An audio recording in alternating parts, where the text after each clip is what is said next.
Video start చేసే ముందు ఒక చిన్న మాట. బోర్ కొట్టిన మన జీవితాల్ని ఒక కొత్త కోణంలో ఎలా చూడాలి అనే కంటెంట్తోనే నేను డిఫరెంట్ టాపిక్స్తో మోటివేషనల్ వీడియోస్ అనేవి అప్డేట్ చేస్తున్నాను. ఇంత మంచి సబ్జెక్ట్ ఉన్న నా ఛానల్కి మీ నుంచి వచ్చే ఆదరణ తక్కువగా ఉండడం నాకు కొంచెం బాధ కలిగిస్తుంది.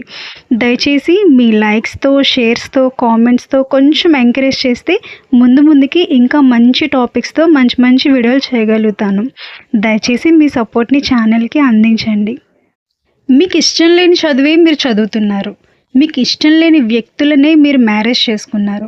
మీకు ఇష్టం లేని జాబ్ని ఇంకా కంటిన్యూ చేస్తున్నారు. వీటన్నింటికీ కారణమైన వ్యక్తుల్ని, పరిస్థితుల్ని మీరు ప్రశ్నించకపోవడం వల్లే ఈ రోజుకి సక్సెస్ రాకుండా బాధపడుతున్నారు. సొసైటీ ఎప్పుడు మిమ్మల్ని ఎంకరేజ్ చేయదు. పైగా మీలో ఉన్న లోపాలని పాయింట్అవుట్ చేసి మిమ్మల్ని గుచ్చి వేదనకి గురి చేయడమే సొసైటీ యొక్క ముఖ్య కర్తవ్యం. సమాజం డబ్బున్న వాళ్ళకి మాత్రమే వాల్యూ ఇస్తుంది. ఒకవేళ మీ దగ్గర డబ్బు లేదనుకోండి, ఈ సొసైటీలో మీరు ఒక విలువలేని వ్యక్తి.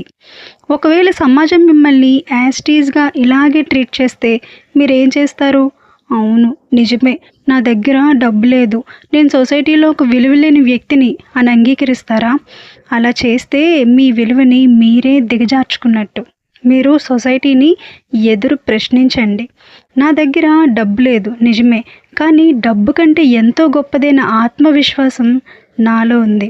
సొసైటీ దాన్ని గుర్తించట్లేదు అంటే సొసైటీ కళ్ళున్న గుడ్డిది అని అర్థం. నన్ను ఈ విధంగా క్వశ్చన్ చేశారు, నువ్వు వీడియోలో చెప్తున్న మాటలన్నీ ఏ పుస్తకంలో చదివి చెప్తున్నావు అని. నేను వాళ్ళని ఈ విధంగా ఎదురు ప్రశ్నించాను. ఆ పుస్తకం రాసిన వాళ్ళు కూడా నాలాంటి ఒక వ్యక్తి అయి ఉంటారు కదా. నువ్వు వాళ్ళ దగ్గరికి వెళ్ళి ఈ పుస్తకాన్ని నువ్వు ఏ పుస్తకం చదివి రాసావు అని క్వశ్చన్ చేస్తావా? చెయ్యవు కదా. నేను కూడా అంతే.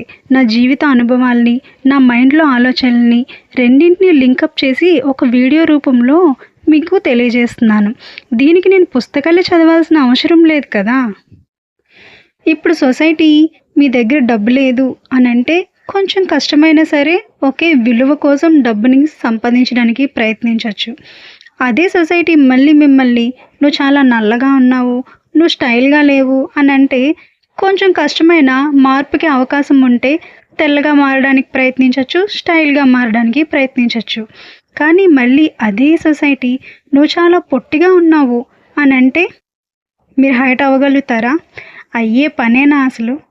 మార్పు అనేది కొన్ని విషయాల్లో మాత్రమే సాధ్యం, అన్ని విషయాల్లో కాదు. అందుకే ఎవరైనా సరే మీ దగ్గరకు వచ్చి మీలో ఉన్న లోపాలని పాయింట్అవుట్ చేయాలని చూస్తే మీరు ఒక్కసారి ఇలా ఎదురు ప్రశ్నించండి, నాకేం తక్కువ? మిమ్మల్ని మీరు కూడా ప్రశ్నించుకోండి, నాకేం తక్కువ అని. మరి ఎదురు ప్రశ్నించే గుణం ఎలా వస్తుంది? ఎవరైనా వచ్చి మన గురించి ఒక నెగిటివ్ మాట అనగానే మనం డిప్రెషన్లోకి వెళ్ళిపోయి మానసికంగా కృంగిపోతాం. వెంటనే తేరుకొని ఎలా ఎదురు ప్రశ్నించాలి? అంత ధైర్యం ఎలా వస్తుంది? మీ ప్రశ్నలోనే సమాధానం కూడా ఉంది. ఎవరినైనా ఎదురు ప్రశ్నించాలంటే మనకి కావాల్సింది ధైర్యం.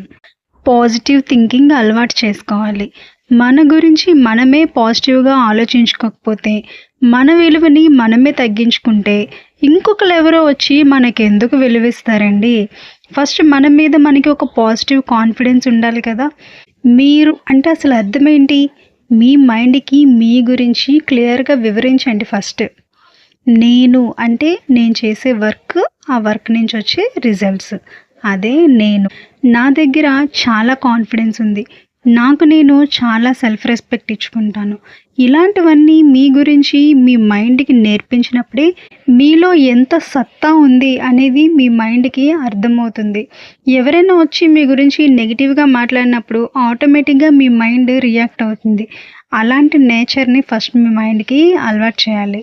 మీరు ఒక సెన్సిటివ్ పర్సన్ అయ్యుండి ప్రతి చిన్న విషయానికి ఏడుస్తూ కూర్చున్నట్లయితే గుర్తుంచుకోండి, మీకు ఎప్పటికీ ఎవ్వరూ ఎలా సహాయం కూడా చేయరు. మీ లైఫ్లో మీకు ఏది కావాలన్నా సరే మీరే సంపాదించుకోవాలి, ఎవ్వరిని అడుక్కోవద్దు. మీ ఆలోచనలకి అడ్డొచ్చే వారిని ప్రశ్నించాలి, మీ జీవితానికే అడ్డొచ్చే వారి మీద తిరుగుబాటు చేయాలి. లేదంటే లైఫ్‌లో ఫెయిల్యూర్‌గా మిగిలిపోవాల్సి వస్తుంది. అందుకే ఇప్పటి నుండే ప్రశ్నించడం అలవాటు చేసుకోండి. ఇప్పుడు నేను మీకు చెప్పబోయే విషయాన్ని మీరందరూ వ్యతిరేకిస్తారు అని తెలిసినా కూడా కొంచెం ధైర్యం తెచ్చుకొని చెప్పడానికి ప్రయత్నిస్తున్నాను. అర్థం చేసుకోండి.